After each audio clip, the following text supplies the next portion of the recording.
So in a year that's already seen comedies like 21 Jump Street and Ted, The Watch has some serious shoes to fill. In The Watch, Ben Stiller decides to form this neighborhood watch group because a friend of his was murdered. So these four guys get together and they decide to roam the neighborhood looking for trouble day and night, trying to figure out who killed this guy, and they run into an alien invasion. That's right, a neighborhood watch team and aliens.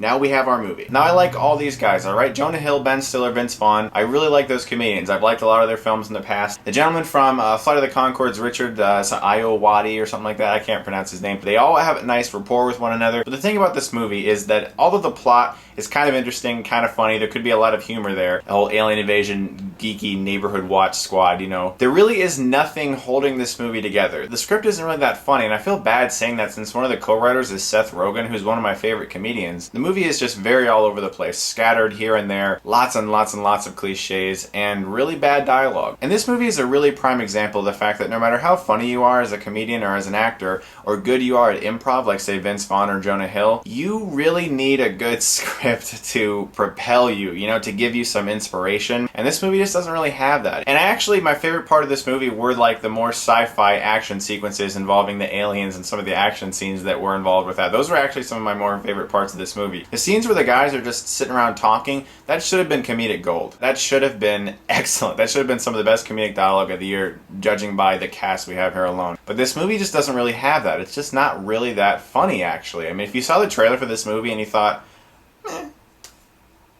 and that's basically how I felt leaving the movie. And most of the people I talked to had a similar feel where they thought it was okay. And it really, it's okay. It's the kind of movie that when you're watching it, you know, it's there. You know, you're watching it, I guess it's entertaining passively. It's just that when you leave, it's like you'll never really think about this movie again. In fact, it's been a day since I've seen it now, and I've barely thought about it at all. It's just a very forgetful comedy, especially in a year where we've had like American Reunion and 21 Jump Street and Ted. This movie just isn't up to par with some of the comedies that have already come out this year. I do like some of the stars in this movie. I think that they worked off each other really well. I do like some of the action set pieces in the film, and the movie has a nice look to it. It was fine, you know, it looked fine. It's okay. It's just that the script there's nothing really there for these actors to work with. But really my biggest problem with this movie was a direction that it took someone towards the latter half of the film. Absolutely no sense.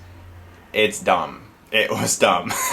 There really was no reason for it, especially considering what happened after that happened, which made the fact that happened meaningless. It was dumb. It was stupid. The Watch is a movie where its title is perfect for it, because you just kind of watch it. You just watch The Watch, and then you're done with it. That was a dumb pun. Wow. I'm going to give The Watch a C+. If you decide to see it, you might enjoy it. I would just rent it when it comes out, to be honest. It's not really worth the time or the money. I would say go see Batman again. I mean, the movie really needs the money, doesn't it?